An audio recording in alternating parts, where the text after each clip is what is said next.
offseason and on the Wildcats. Thank you, Tony. It's good to see everybody. It's great to be back in this room.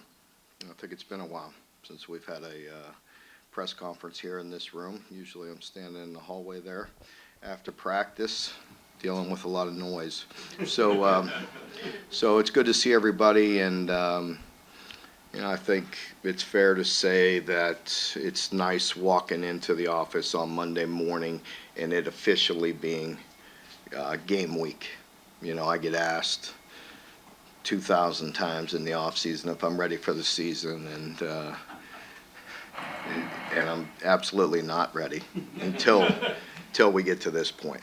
And now it feels really good. We know there's still a lot of work to do.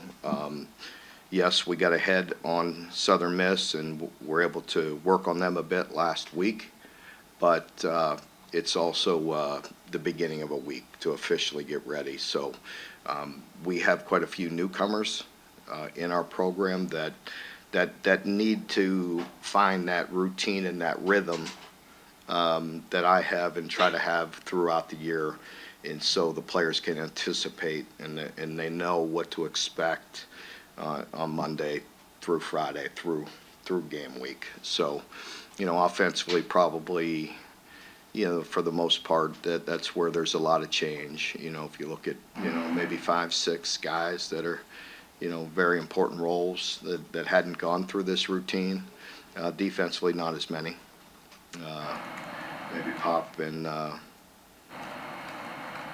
maybe DJ, depending on whether, how many reps he gets or what goes on. But anyway, so offensively, we got to make sure everybody's comfortable, including our offensive coordinator, of again just going through our process and what we do throughout the week, and really the routine and the rhythm that I try to have throughout the week with them. And so, it's a first for some new guys, and we'll get through it. And we're looking forward to playing our first game here at home. Obviously, a night game, welcoming Southern Miss, and that's a team that you saw very many signs and flashes, beating some good teams last year, and then they have a lot of newcomers, like most teams. And when you look at the transfer portal, look at the change that they have with their OC and DC, and I want to say, probably as many as 10 impact offensive transfers. You don't know exactly what you're going to get, so we have to be prepared for quite a few things heading into the opener. We've done that. We've worked on things throughout throughout camp. So, we just got to handle things in stride. Nothing ever goes as smooth as you want it to. We have to be able to adapt, make adjustments, and nobody panic here in game one, and make the adjustments throughout the game, and go execute and play good football. I'll open it up for questions. Questions? Mark, I think one Tuesday night in camp, you got the guys in the stadium, did the lights and all of that. What is that, the new light system and the environment, recruiting, what does that do for you guys?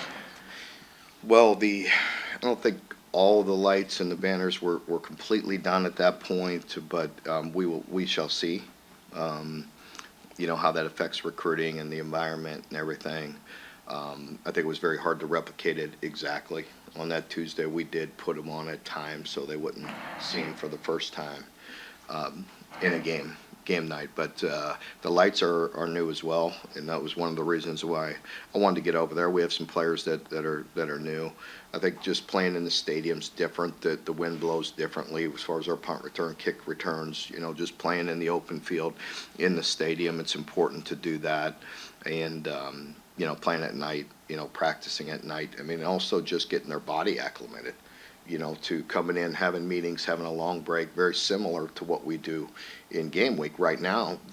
Because school started just today, that we've been on one routine. And so I think just that, coming in, having meetings like we do on a game night, there's always a long break. I've talked to other coaches, I've talked to other people to see if there's things that they do differently that, with the breaks that you have in the afternoon, and looked at anything we could do. I mean, as you know, we played some very good games at night, and I don't remember any, but I'm sure we probably played some bad games.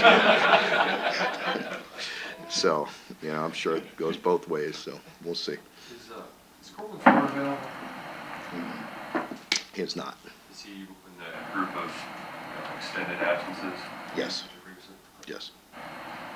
Mark, we've talked so much, obviously, about the fourth OC in as many years, and obviously that's a talk during camp. But now, week one, you're, for better or worse, you're used to, dealing with a new guy in that first game. You never know how it's going to go out there on the field until it goes. So, have you gotten good with figuring out, okay, here are the hiccups, week one, what are some things to improve on?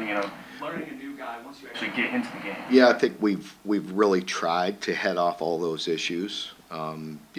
If we run into problems, we do have timeouts for a reason. Obviously, we want to save them for 2-minute situations at the end of half and in the games should you need them, but also we want to make sure we don't waste plays.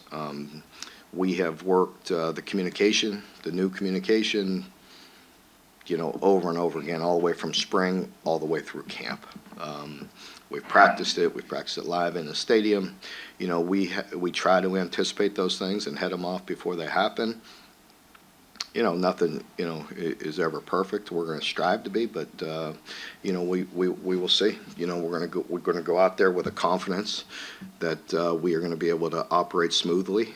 I love the way he operates. I like the way he thinks. I like the way he anticipates his calls. He is in the box, so he could write down his notes and have his thoughts and his ideas handy and at his fingertips. I think it also helps with the communication to be able to see the defense, see the big picture, and possibly adjust at times as well. Coach, having a new quarterback, especially in the night game, his first game here at Kroger Field under the lights could cause a lot of first game early jitters. What do you hope to see from Brock and how he adapts throughout the first game? I think just, a big thing that we talk a lot about is make the routine.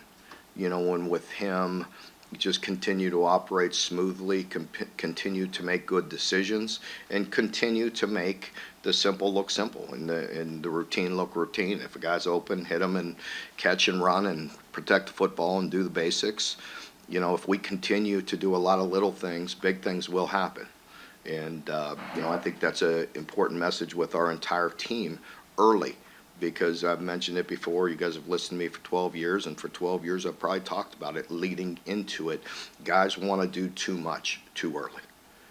That they immediately, want the score to be whatever. They immediately want to have their production. They immediately want it all to happen right now. Why? Because they've worked very hard. They've lifted weights. They've ran all summer. They've done these things. They've had all these practices. So they all want, they want it all right now. And that's not going to happen unless they, fall back on the things that they were taught and do the little things. If you continue to pile on and do the little things right and make routine look routine, big things will eventually happen. That's hard. It's hard to preach because guys want it all very quickly. You've talked about this whole offseason, the running back group being a whole committee this year. Jason Patterson at 2 and Jimmy at 1. What kind of went into that decision? Production, just the way that they played, and Jamarion will be very close second, with Jason, so he'll play quite a bit as well. I admittedly forgot about the 2-minute timeout until watching the games this weekend. I don't know if you were able to watch. Was there anything about all the changes to the game flow that you maybe picked up on seeing them? Yeah, I think that's something that Tony and I were just talking about. I was informed. I anticipated it being that way, but it's a full timeout. So again, it's a long stoppage at the end of a game. That could benefit you, or it could be something that you want the clock to go. So again, it's part of the new environment, and we'll adapt to it and make sure we try to make the correct decisions. Mark, what about the tablets? How much have you guys worked with those during the camp, and what kind of benefits can they? Absolutely have. I mean, John, you've been paying attention in my press conferences. You've been falling asleep on me, or what? Come on, let's go. I mean, I've talked about that, So no, I've mentioned it because it very much is new. Like some of our coaches used it in the bowl game, but it's a different system. So it did take some getting used to, honestly. And we have practiced it. We've actually, because if you look at it like this, like in scrimmages, one offense is up against one defense, and then it's usually twos versus twos. So those coaches are up coaching immediately. So we have actually taken the breaks, sit down, sit where they're, for the new people, sit where they're going to sit during games, and actually go through the device to make sure they knew how to operate the device, knew how how it functioned, what it looks like, and we liked it during the bowl game. And the defense coaches used it. Again, different system, similar in some ways, different on the input side. It's from our tech people, it's different, but using it operationally, very similar.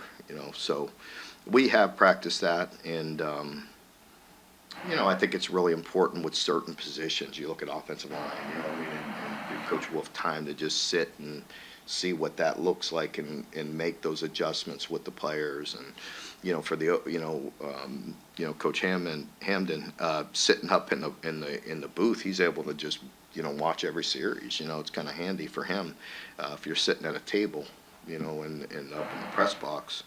I think can be very useful. So we practiced. It'll be the same advantage for everybody, and so we'll try to make the most of it.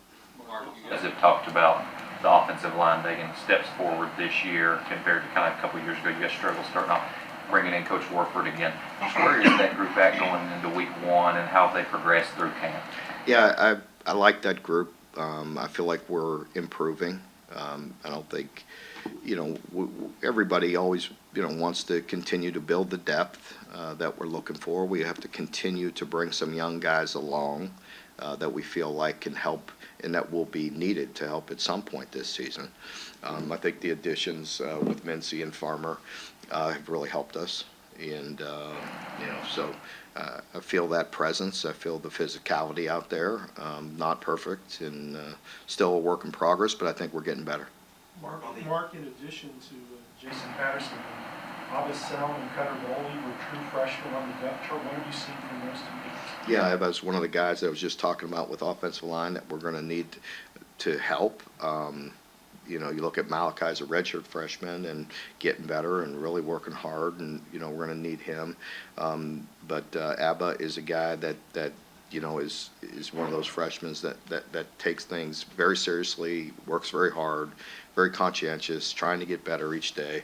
When you get close to the ball like that at guard, things happen very fast. It's very difficult to play at a young age, but he's got an opportunity. Hopefully, we can continue to get him reps as the year goes on and get his feet wet.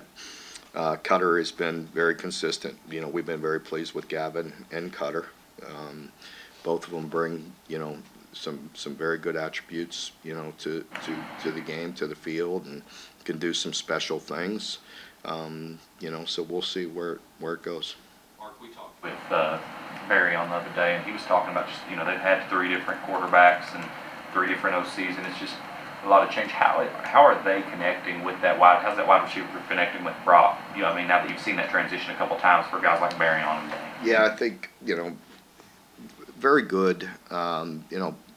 Brock is certainly a guy that's in there all the time, always working at it. If you look at the way we do things now and the turnover of roster, I don't think maybe it's as big of a situation as it was maybe five years ago, if you will, because you're teaching a lot of new guys anyway. And so I also think what helps is able to spend more time. I hope that pays dividends. I said that before, and I hope it's true. I think we've spent a lot of time. Our coaches have worked with our players a lot. They've had a lot of meetings. They've had a lot of time. They sacrificed a lot of their time in the summer to spend with our players, preparing them, and hopefully that'll correlate to a smoother transition. I like the way Bush teaches. I feel like the players can pick that up very well. And, not only with Barry on and Dane, but you add Jamori and you add Fred. I think 2 guys that are very important and, very good players that constantly show up in practice, and it's pretty good stable. And then you mix in AB And, Brandon White has had a minor injury for a week or so. Hopefully we'll get him back to full tilt as well, because he brings another dynamic that's pretty good. And so, we got to get them all on the same page. Mark, how do you feel about the overall kicking game? Yeah. I feel good. Obviously, with Alex, he's a guy that's been very consistent. Has a very strong leg. But you look at Callaway behind him, and man, he has an extremely strong leg. So Jacob, we have a lot of confidence in Alex. I mean, I don't know what the number will be. I mean, but if I know, Jacob has hit. We've tried the 60 3 times, and he hit them all 3 times. And, yeah, in full, with full units, offense against defense. So, so we have that as well. And, I've constantly talked about it, just to be more consistent, with the punting game. I think Wilson and Aiden, bringing in Aiden, he has an opportunity as well. So, we'll see. And then Aiden is also very strong with kickoffs, along with Jacob, between, Aiden and Jacob, our kickoff should be pretty deep, and we should have high kicks and be able to cover and not run into some of the problems that we did late last year. Going off 10 years ago, but do you use the loss to Southern Miss back in 2014? You said, hey, do you try to use that to put people in high alert? I mean, we always use anything, and just to bring to their attention. I think I would constantly talk about 1 year to the next, whether it's bad streaks or good streaks. It really goes out the window, year to year. You have to go play well in this game.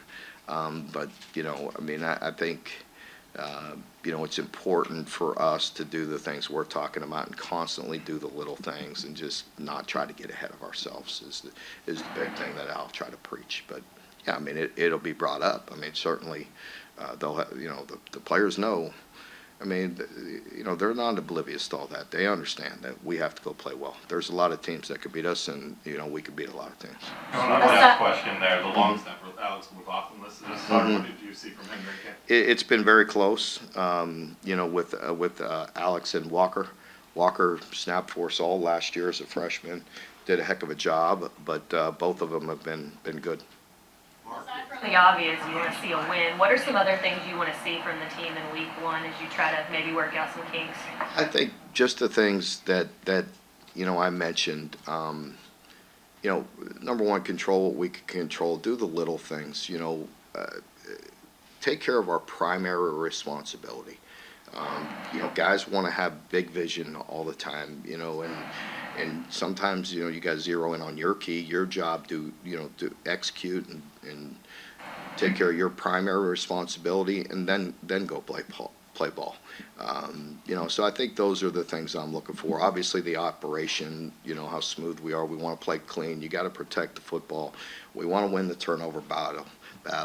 But also, I think just doing the little things. You had a lot of oars on the secondary, both safety and cornerback. You foresee that? Just out of confidence in either or. That's what I was going to ask. Yeah. You just foresee that being 2 units and Just play a lot of guys. Yeah, just those guys can play. The safeties, those 3 guys are starters. And so we feel like very good there. And then in the backup role at corner and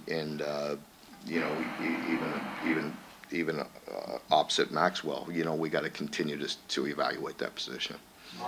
And DJ's not quite been 100% this week as well this past week, so that, yeah. You referred to the transfers that they have coming in.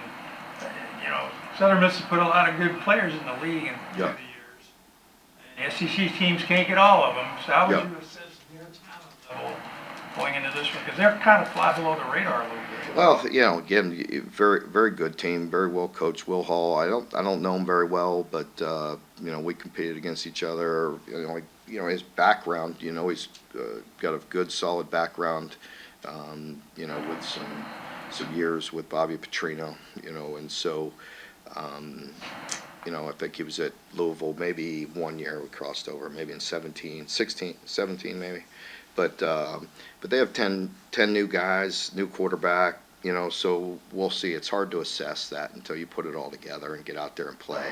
You know, I think most teams will tell you, them and us and everybody, you're worried about yourself, how you execute, how you play, you know, how clean you operate and all that. So, you know, very good. I mean, I know a year ago, you know, great running back in Frank Gore Jr. I happened to be at Miami when his father played at the U, and so Frank Gore Jr. was one heck of a player in his own right. You guys have Brad during camp talked about the benefit of having all those analysts able to coach on the field. Now, does that change the game day operation much at this point? Or? Not too much. I think eyes and vision, and you know, not having, you know, I mean, we want to make sure the coordinators still have the opportunity to do what they need to do, and in between series there'll be a lot more communication. There'll be a lot of, you know, iPads, a lot of eyes, you know, to kind of see what's going on and try to educate our players. I think it's a big thing. Mark, the fan base this year seems really excited, probably the most excited it's been in recent memory. What, if anything, you know, do you guys feel within the building, and how does that help kind of the team going in, knowing that the fan base is really excited and behind them going into the season? Yeah, I think it helps immensely. You know, we feel that passion and energy, and we certainly feel it in the stadium. We have 8 home games. We want to go deliver.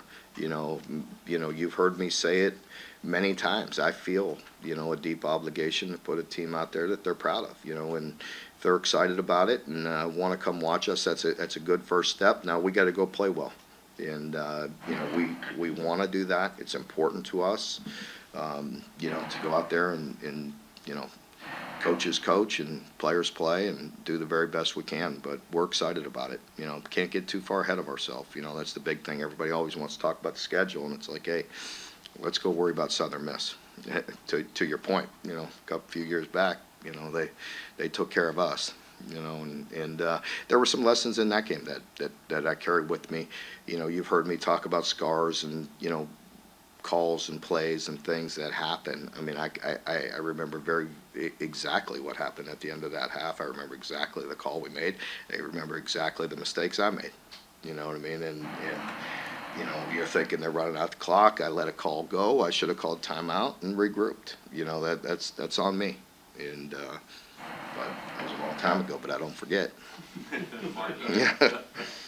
Mark, you had a few guys injured on that defensive line, and Brad said that early in the preseason, he said, you never want that to happen, but if it could happen to a group, that's where the depth that it could happen. And how are those guys doing, of course, but outside of Dion and Keyshawn, those kind of guys, how are the guys behind them doing as you need depth there? Yeah, I mean, if that's a deep group, you know, with Trayvon and Ox and Dion and, you know, all of them have played very well. Khalil is a guy we have a ton of confidence in. Keyshawn's played very well. And, you know, we got to get a guy like Kendrick Gilbert. We got to get him, you know, to continue to grow, continue to get better, bigger, stronger, be able to handle the SEC reps that are coming down the stretch. So, you know, I think it's always a work in progress developing guys, and you've heard us talk about it before. We have a unit on defense where there's a ton of experience, and then we have some youngsters that we have to bring along. Mark, in this portal era where you can't necessarily count on guys being here for 5 years anymore, does that affect your redshirt decision at all? Like, are guys ready to go on special teams, you just throw them out there? Absolutely. Yeah, it does. It just, if they could help us, they're going to help us. If they could play some special teams, you know, there's a lot more accountability there than even they understand. You know, the way we practice, talk about it, the way we go in meetings, the intensity of Coach Boulware and what, you know, how he goes about special teams. I mean, that's some serious business, and we let nothing slide. And so those players understand it, but I think, you know, media covering it, fans, I mean, if they can help us, they're going to help us. And there's a lot of young athletes that can run, and we need them to continue to grow up and play. And then there, you know, that's the first step, you know, with them is being accountable and helping us on special teams. If, you know, if they can't do little things, they can't do big things. And, you know, and we talk about that all the time. And a little thing might be the backside of kickoff return or finishing a block or doing some things that nobody sees. But if you execute it and you do your job, then big things may have happened. So, we'll harp on that, and we'll continue to bring those guys along. You mentioned, What is your assessment of the tight end room? It's a good group, there's some experience in there, Caddis is a guy where, again, Josh, you just want him healthy, and I think that's something that we have to protect him a little bit and just make sure that he's ready to go. Jordan is a guy that, we have a lot of confidence in. Kamari, you want to see growth out of him. And, the other one that showed up in camp that we think can contribute is Willie as well. Willie Rodriguez is a guy that has shown us, done some good things. okay, folks, thank you very much.